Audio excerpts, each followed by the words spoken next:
la NDD, ou la DDN, ou la DND. J'ai bon, ça y est. Salut à tous, footeuses et footeux de même famille, c'est Thomas, fin du match entre Troyes et Paris Saint-Germain dans ce match de l'après-midi du samedi. On aime bien se caler tranquillement dans le canapé et regarder un petit match, c'est cool, hein. Il y a la première ligue, et il y a un match de Ligue 1 aussi qu'il faut pas oublier. 2 buts à 0, un but de Di Maria qui n'arrête pas d'enchaîner. Il veut vraiment montrer qu'il aura sa place au Real, parce qu'on n'est pas le choix, en même temps Neymar est blessé. Et un but de Nkunku, le jeune, hein, et c'est pas mal. Du coup, les Parisiens qui caracolent en tête avec 74 points.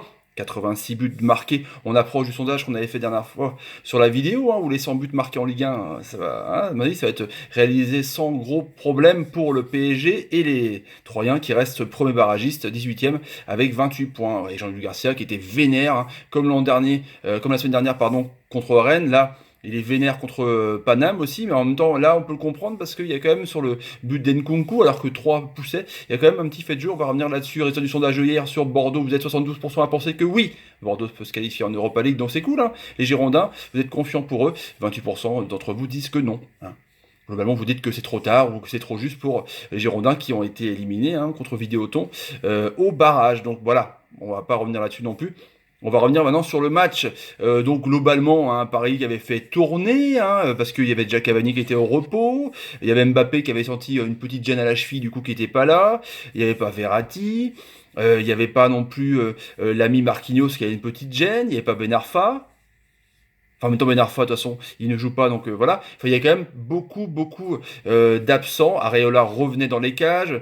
On a fait appel à Timothée Weah, hein. On l'a vu jouer. Il a eu une occasion de but, c'était assez exceptionnel. 23 ans après, son papa, Georges Weah, qui a marqué l'histoire du Milan AC, mais aussi du PSG, hein, qui a marqué notamment contre le Real, comme par hasard. Et du coup, on a vu le jeune Nkunku qui a marqué aussi, bon, sur un but où globalement il y avait hors-jeu, on va revenir aussi là-dessus. On a vu une équipe parisienne, on se demandait, donc pas de MCN devant. On est marré out pour 2 voire 3 mois. Donc la NDD avec Draxler en pointe, Di Maria à droite, Nkunku à gauche. Nkunku qui normalement joue plus en milieu relayeur en 8, mais là il a joué en pointe. Même s'il était couché sur le papier à gauche, on a vu Draxler, vraiment il aimait pas. Ça le saoulait. Il a dit non, je veux pas être numéro 9.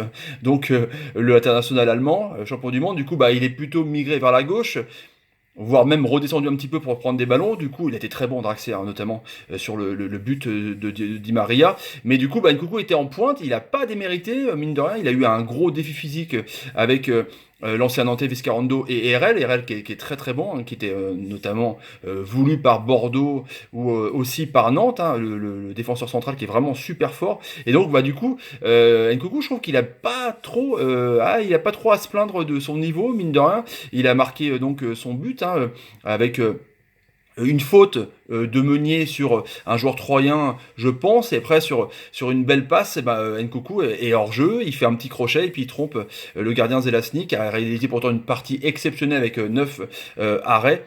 Heureusement qu'il a été là, je pense que 3 sinon étaient mal en point. Et du coup, voilà, c'est les Parisiens qui, mine de rien, ont montré avec une équipe B, contre 3 certes, une équipe de bas de tableau qui joue le maintien, qui pouvait faire pas mal le jeu aussi. Parce que bon, c'était un match à sens unique, hein. On a vu quand même à la mi-temps, les Troyens qui étaient vraiment derrière, avec une possession 27% contre 73% pour Paris. Bon, c'est habituel que Paname ait la possession, mais le milieu de terrain, Rabiot, Lo Celso, Diarra était pas mal. Diarra qui était en sentinelle, donc on comprend qu'il jouera pas, hein, parce que même quand Thiago Motta est rentré, on a vu Papi Motta faire allez, dégage, monte numéro 8, laisse-moi la place laisse-moi mon fauteuil de papy.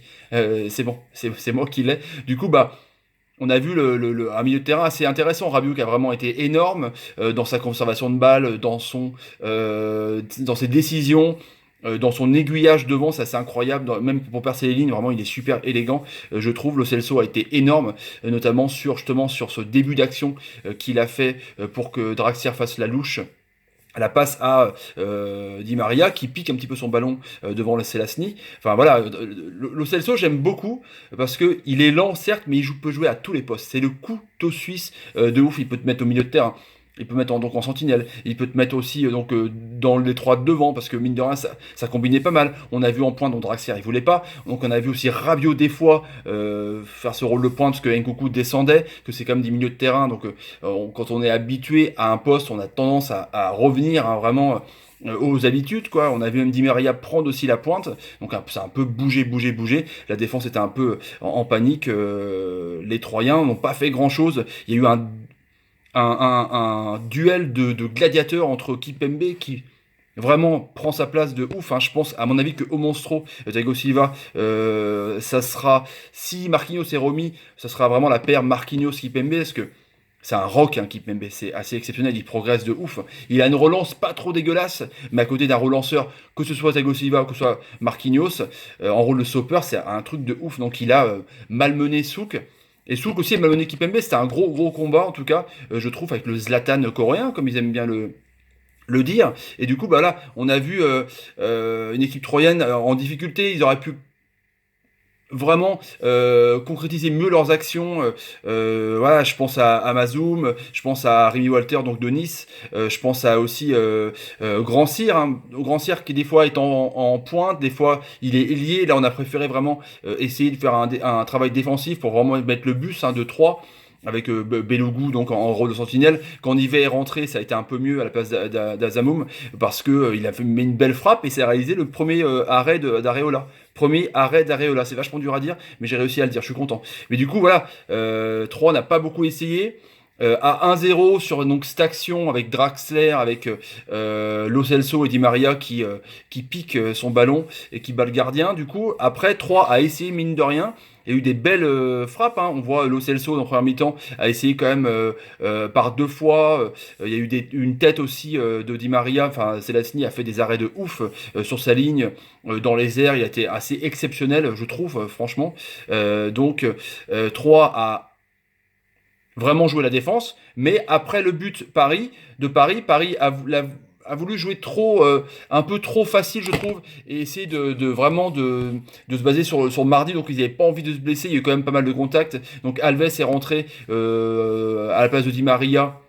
Voilà, Alves, pardon, est un ailier, un latéral qui peut jouer ailier, hein, tellement il monte. Donc là, voilà, pour la fin, pour 30 minutes, que je pense qu'Emery voulait pas blesser Di Maria, ça aurait été la catastrophe sinon. Mota est rentré, donc ça on l'a dit. Et du coup, après, on a vu Timothy Weah, le fiston, hein, avoir une belle action. Il aurait pu écrire la belle histoire sur son premier match, sa première titularisation, hein, lui qui est en Youth League, qui a été qui est vraiment très bon, je pense, à mon avis, qui est en négociation pour signer un autre contrat, donc, hein, le numéro 37. Donc, on a vu un pari pas oufissime, mais assez serein contre un 3 qui a eu un super gardien qui a retardé l'échéance. Et donc sur ce dernier but, voilà, je comprends Garcia parce que mine de rien, il y a faute de Meunier, il y a hors-jeu d'Nkunku. Du coup, bah, alors que 3 poussait un petit peu avec des bons centres de Pelé et Choukim Betsada qui est rentré. Enfin voilà, il y a eu Kawi, le Marseillais qui est rentré aussi, qui a essayé de faire pas mal de choses. Les Troyens ont essayé vers la fin, mais bon, c'était un peu trop tard. Et puis Paris a été en gestion avec donc Mota. Dès qu'il est rentré, ça a régulé. On a vu Diarra du coup assez énorme en tant que percussion. Il était bon, hein, je pense que Las Diarra, en tout cas, on sait globalement que Mota jouera en rôle de sentinelle. Voilà pour le débrief, les amis, de 3 Paris Saint-Germain, 2-0. On se retrouve demain pour le Marseille-Nantes au Vélodrome. Et le sondage du soir pour vous, Nkunku a-t-il le niveau de Paris? Nkunku a-t-il le niveau de Paris? Dans le petit carré blanc, vous répondez et on se répondra demain dans les sondages. N'oubliez pas, si vous voulez vous abonner à la chaîne, mettre des pouces et partager la vidéo. Allez, salut les amis, ciao, à demain, salut. Oh, pas mal, Nkunku c'est pas mal, franchement j'aime bien.